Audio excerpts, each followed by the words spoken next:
Olá, sejam bem-vindos ao SOS Literatura. E hoje a nossa aula vai ser sobre quinhentismo. Mas antes da gente iniciar, eu vou explicar mais ou menos como vai funcionar o SOS Literatura. Bom, eu e mais duas colegas iremos fazer uma linha do tempo da literatura. Vão ter 2 vídeos por semana, ou seja, nesta semana sobre o quinhentismo é o primeiro. Bom, ao final de todas as aulas, nós vamos deixar alguns links na descrição com um formulário para que vocês preencham com nome apenas e algumas informações. E ao fim dele, vocês vão encontrar um código onde vocês vão poder acessar um Classroom, onde vão haver textos de apoio, fóruns de dúvidas, para que vocês possam aprofundar o estudo de vocês. Outra coisa também é que na descrição de cada vídeo vão haver alguns quizzes com perguntas referentes às aulas, para que vocês possam exercitar o que foi visto, né, durante esse vídeo. Bom, você também pode deixar suas dúvidas aqui nos comentários e também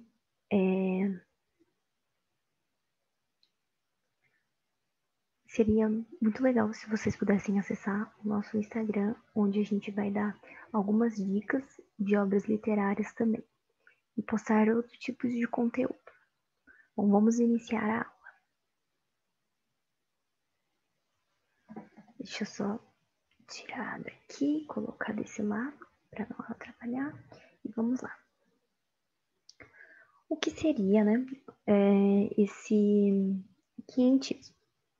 Ele é uma das importantes fases da história da literatura que ocorreu durante 1500 e 1601. Bom, 1500 já dá para ter uma ideia, né, de que período que vai se tratar. É sobre a colonização do nosso país, né? Quando os portugueses descobriram, entre muitas aspas, o nosso país.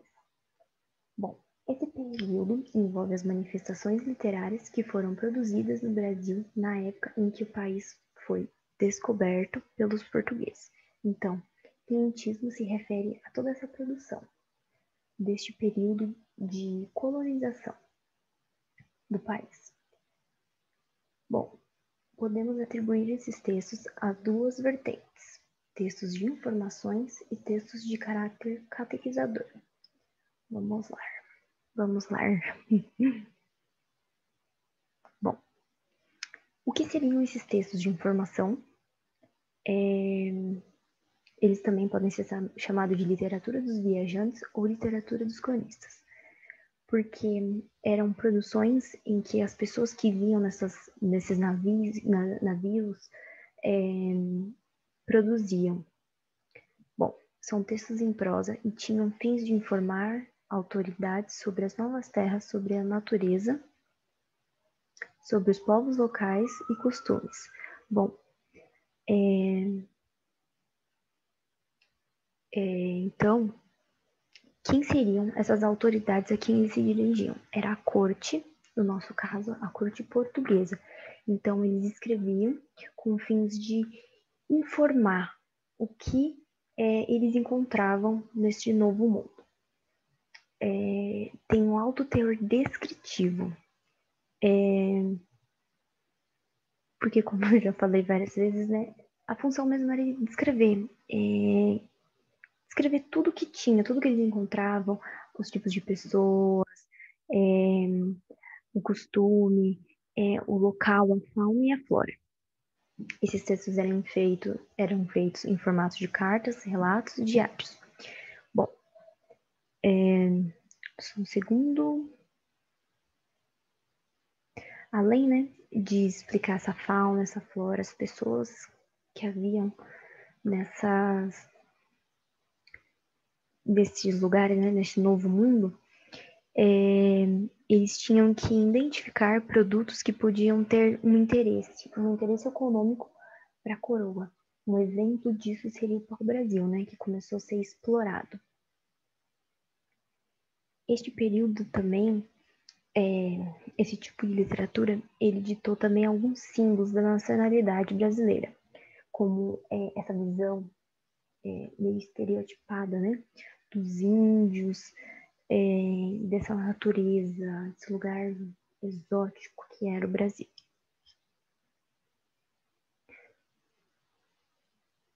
Bom, alguns autores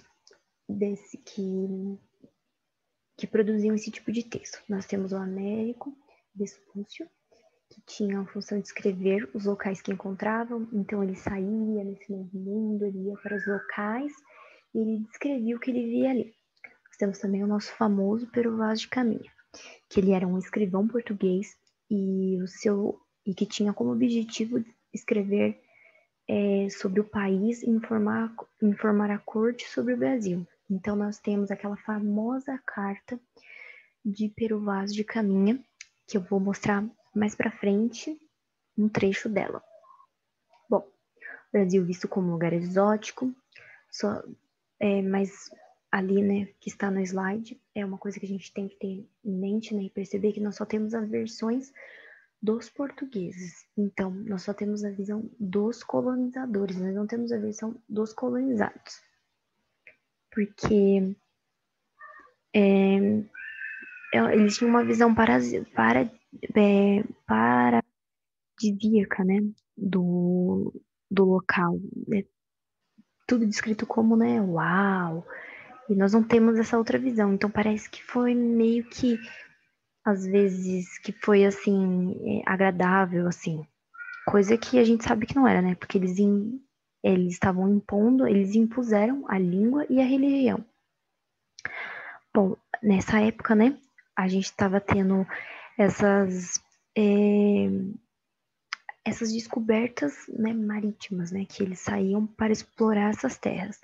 É um símbolo da era moderna. Bom, os portugueses, né, eles tinham como objetivo dominar o comércio de especiarias, colonizar e conquistar novas terras para a coroa portuguesa. E como, né, essa questão da religião, Portugal, eles eram, né, tem uma tradição muito forte católica. E eles acreditavam que quando eles colonizavam os outros povos e quando eles impunham a religião, né, deles, a religião católica, eles estavam meio que contribuindo, que eles estavam salvando essas pobres almas.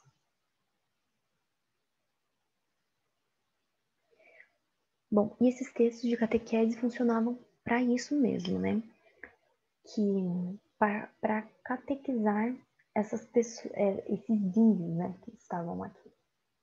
Bom, eram textos escritos por padres jesuítas portugueses que vieram para o Brasil, porque eles vieram junto nessas navegações. Eles catequizavam os índios, mas também eles estavam aqui para manter, né, o povo português que estava aqui com a fé acesa, né, para eles não deixar de acreditar nessa religião. Bom, como era esse formato, né, desses textos? Haviam peças teatrais e até mesmo dramatizações de passagens da Bíblia, que é uma coisa que em formato de peças, né, que o autor, né, que nós vamos já falar daqui a pouco, que o Padre José de Anchieta, que ele fazia exatamente isso. Ele fazia peças e ele misturava também a língua indígena. Bom, além das peças, né, dessas dramatizações, também haviam os poemas. Vamos lá. Bom, nós temos, como eu acabei de citar no outro slide, o padre José de Anchieta. E ele é um dos autores mais conhecidos deste período. Ele escreveu desde poemas líricos até peças teatrais. Ele tinha uma visão medieval e Deus, ele era o centro de tudo, né? Sempre enfatizando essa questão da religião, né? Bom, só um minuto.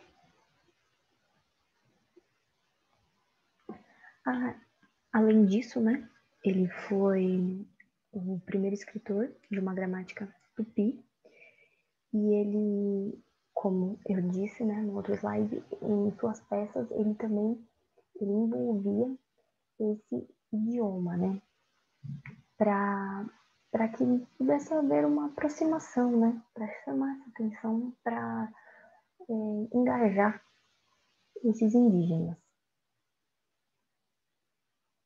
Bom, aqui nós temos um trecho de um dos poemas dele, dos mais famosos, né? O outro seria, um dos outros poemas mais conhecidos são do Santíssimo Sacramento, mas eu resolvi escolher esse, a Santa Inês. Vamos ler um pouquinho. Cordeirinha linda, como folga o povo, porque vossa vinda lhe dá lume novo. Cordeirinha santa, de isso querida, vossa santa vinda o diabo espanta. Por isso vos canta com prazer o povo, porque vossa vinda lhe dá lume novo. Nossa culpa escura fugirá depressa, pois vossa cabeça vem com luz tão pura. Vossa formosura, honra é do povo, porque vossa vinda lhe dá lume novo. Bom, esse é só um trecho. O poema ele é bem maior, e como eu já falei, vocês não podem ter acesso a alguns textos no Classroom, mas aqui é só para ilustrar, né, um pouco sobre o que eu disse.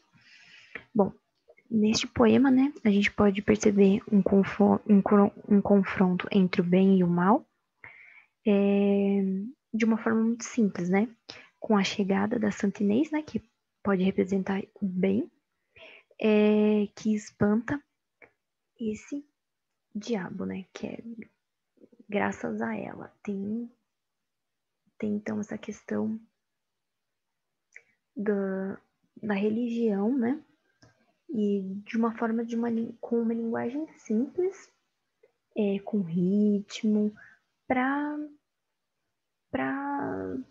ficar tudo mais, assim, mais interessante para essa catequização.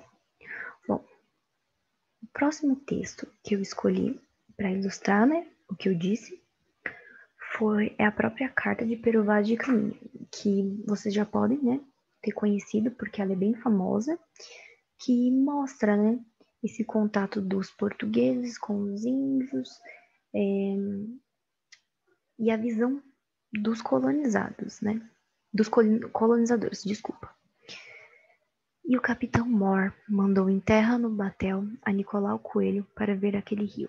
E tanto que ele começou de ir para lá, acudiram pela praia homens, quando aos três, de maneira que, ao chegar ao batel, à boca do rio, já ali havia 18 ou 20 homens, eram pardos, todos nus, sem coisa alguma que lhes cobrissem suas vergonhas. Nas mãos traziam arcos com suas setas, viam todos rijos sobre o batel. E Nicolau Coelho lhes fez sinal que pousassem os arcos, e eles os pousaram. Ali não pôde deles haver fala, nem entendimento de proveito, por o mar quebrar na costa. Somente deu-lhes um barrete vermelho e uma carapuça de linho que levava na cabeça e um sombreiro preto. Um deles deu-lhe um sombreiro de penas de ave, compridas com uma copazinha de penas vermelhas e pardas como de papagaio. E outro deu-lhe um ramal grande de continhas brancas miúdas que querem parecer de aljaveira, as quais peças creio que o capitão manda a vossa alteza. E com isto se volveu às naus por ser tarde e não poder haver deles mais fala por causa do mar. Bom, então dá pra gente perceber esse primeiro contato, né, com os índios. Eles, na parte ali, eram pardos, todos nus, sem coisa alguma que descobrissem suas vergonhas. Nas mãos traziam arcos com suas setas. Então, é aquelas armas que os índios costumavam usar. Também falava da questão de quando eles trocavam objetos, né, entre eles, os portugueses e e os índios, né, eles costumavam trocar algumas é, alguns objetos, né, os portugueses para parecerem amigáveis e etc.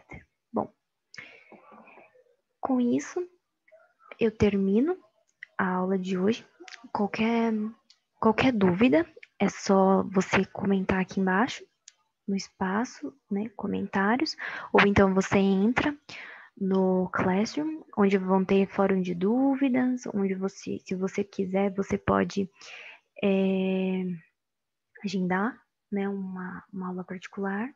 Lembrando que tudo isso está sendo feito de maneira gratuita. Então, quando você responder ao formulário, você não vai precisar pagar nada. É algo de graça mesmo, sem fins lucrativos nenhum. Não se esqueça de passar no nosso Instagram, se te ajudou em algo, de curtir, de, não sei, compartilhar com algum amigo que tem alguma dúvida, que tem dificuldade em literatura.